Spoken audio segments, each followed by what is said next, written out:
Halo anak-anak, bagaimana kabar kalian?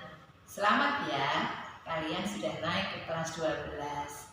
Di kelas 12 ini, kalian harus lebih rajin lagi untuk belajar dengan baik agar nantinya kalian bisa sukses.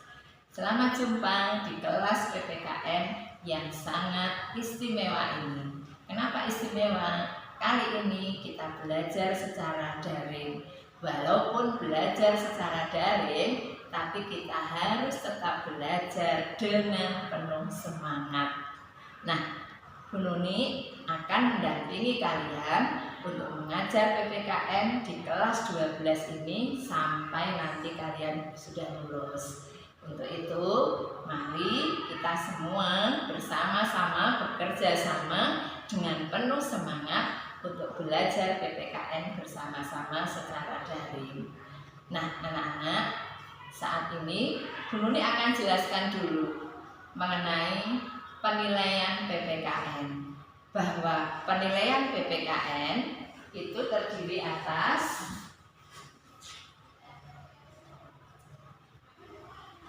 yang pertama, kriteria penilaian secara sikap.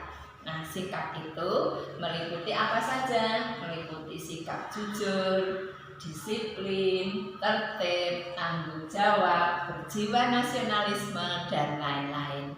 Nah, kriteria untuk sikap ini anak-anak nilainya minimal harus B. Bagaimana anak-anak agar bisa dinilai sikap baik? Nah, tentunya ketika pembelajaran daring ini, anak-anak salah satu yang bisa ditunjukkan adalah disiplin tanggung jawab dalam mengikuti pembelajaran daring sesuai dengan jadwalnya. Kalau anak-anak mendapatkan jadwal belajar jam 7 pagi, maka anak-anak di jam itu sudah siap harus belajar. Nah, kemudian disiplin dan tanggung jawab dalam hal apa lagi? Dalam hal anak-anak kalau harus mengumpulkan tugas, maka kumpulkan tugas tepat waktu. Sehingga dalam hal ini anak-anak belajar juga sikap yang baik. Tentunya belajar PPKN tidak sekedar anak-anak menjadi pintar, tetapi juga harus punya karakter yang baik. Karena orang yang hanya sekedar pintar itu tidak berguna kalau tidak disertai dengan karakter yang baik. Mari bersama-sama kita belajar untuk membentuk karakter yang baik. Salah satunya adalah karakter disiplin, kerja keras, tanggung jawab, kemudian menghargai, menghormati orang lain, sikap berjiwa nasionalisme, dan lain-lain. Yang kedua adalah kriteria penilaian pengetahuan. Dinilai pengetahuan ini nanti walaupun secara daring, anak-anak akan menempuh yang namanya ulangan harian, yang namanya penilaian tengah semester, dan juga penilaian akhir semester. Untuk penilaian secara pengetahuan ini, kriteria untuk ketuntasan minimalnya adalah 77. Agar anak-anak bisa mencapai itu minimal, maka anak-anak mari kita ikuti pembelajaran ini dengan sebaik-baiknya dan lakukan tugas dan kewajiban anak-anak dengan baik pula. Yang ketiga adalah penilaian secara keterampilan. Ketika pembelajaran dalam sistem pembelajaran biasa, pembelajaran tatap muka, Bu Nuni biasanya mengambil nilai pengetahuan itu, nilai keterampilan itu dengan unjuk kerja, presentasi, dan lain-lain. Tapi kali ini secara daring, maka untuk penilaian Bu Nuni akan mengambil nilai melalui tugas yang anak-anak kumpulkan. Maka ketika diberi tugas, kerjakan secara maksimal, dikumpulkan tepat waktu sehingga pada akhirnya anak-anak bisa mendapatkan nilai yang sebaik-baiknya. Nah, itulah kriteria penilaiannya. Nah, saat ini kita akan masuk pembelajaran materi. Saat ini kita akan masuk pada kompetensi dasar yang pertama. Apa kompetensi dasar yang pertama dari pembelajaran PPKN di kelas 12 ini?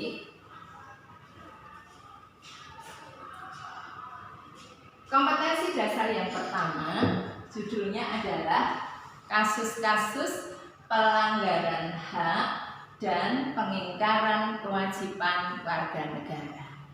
Nah, anak-anak, tentunya kalian sudah sangat mengetahui apa itu hak dan kewajiban, karena sehari-hari anak-anak itu mendapatkan hak dan tanpa disengaja, tanpa anak-anak ketahui, anak-anak pun juga sudah melaksanakan kewajiban. Tapi dalam hal ini kita akan belajar lebih jauh agar nantinya sebagai warga negara kita mampu melaksanakan hak dan kewajiban kita dengan seimbang dan bisa kita lakukan dengan sebaik-baiknya.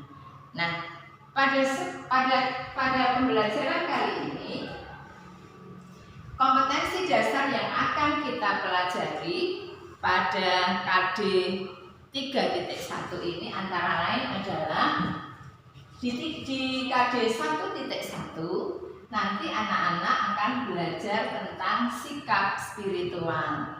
Dan di situ anak-anak diharapkan menghargai perbedaan sebagai anugerah Tuhan dalam rangka penghormatan hak asasi manusia. Di KD 2.1 masih menyangkut masalah sikap, kemudian di 3.1 inilah yang nanti menyangkut masalah pengetahuan, dan di 4.1 ini yang menyangkut masalah keterampilan. Nah, mari kita masuk pada materinya. Pada sub yang A, kali ini kita akan belajar makna hak dan kewajiban warga negara. Kita akan bedakan apa itu hak, lalu apa itu hak asasi manusia, lalu apa itu hak warga negara. Yang pertama, hak. Hak itu merupakan semua hal yang Anda peroleh atau Anda dapatkan. Dan semuanya yang Anda dapatkan itulah yang disebut dengan hak. Lalu yang kedua, hak asasi manusia. Nah, hak asasi manusia itu adalah hak yang dimiliki oleh manusia yang melekat dalam diri manusia dan bersifat mendasar sebagai anugerah Tuhan Yang Maha Esa. Nah, karena bersifat mendasar, maka semua orang memiliki tanpa kecuali. Itulah hak asasi manusia. Lalu yang ketiga, hak warga negara. Nah, kalau hak warga negara ini pengertiannya semakin menyempit, karena hak warga negara hanya dimiliki oleh mereka yang menjadi anggota dari suatu negara. Ketika kita menjadi warga negara Indonesia, maka kita memiliki hak warga negara. Adapun hak warga negara kita ini terdapat di mana? Terdapat di dalam peraturan perundang-undangan. Dalam Undang-Undang Dasar Negara Republik Indonesia tahun 1945, anak-anak bisa menemukan dari pasal 27 sampai pasal 34. Di sana anak-anak akan bisa menemukan hak warga negara. Nah, berikutnya tentang kewajiban. Nah, sebagaimana hak, kewajiban pun terdiri atas kewajiban asasi manusia dan kewajiban warga negara. Sekarang yang pertama, kewajiban. Secara umum, kewajiban itu adalah segala sesuatu yang harus dilaksanakan. Jadi kebalikannya dari hak. Kalau hak tadi segala sesuatu yang didapatkan. Tapi kalau kewajiban segala sesuatu yang harus dilaksanakan. Nah, setiap manusia punya kewajiban asasi. Apa itu kewajiban asasi manusia? Kewajiban asasi manusia itu adalah kewajiban yang dimiliki oleh manusia sebagai makhluk ciptaan Tuhan yang bersifat mendasar. Nah, itulah kewajiban asasi manusia. Sedangkan yang ketiga, kewajiban warga negara. Nah, kewajiban warga negara adalah kewajiban yang dimiliki oleh manusia sebagai anggota dari suatu negara. Sama dengan hak, kewajiban warga negara terdapat di dalam peraturan perundang-undangan, baik dari Undang-Undang Dasar 1945 sampai dengan peraturan di bawahnya. Di sana diatur mengenai kewajiban sebagai warga negara. Nah, inilah materi kali ini anak-anak. Kita udah belajar tentang makna hak dan kewajiban warga negara, hak dan kewajiban asasi manusia. Selanjutnya, Bu Nuni akan berikan tugas pada kalian.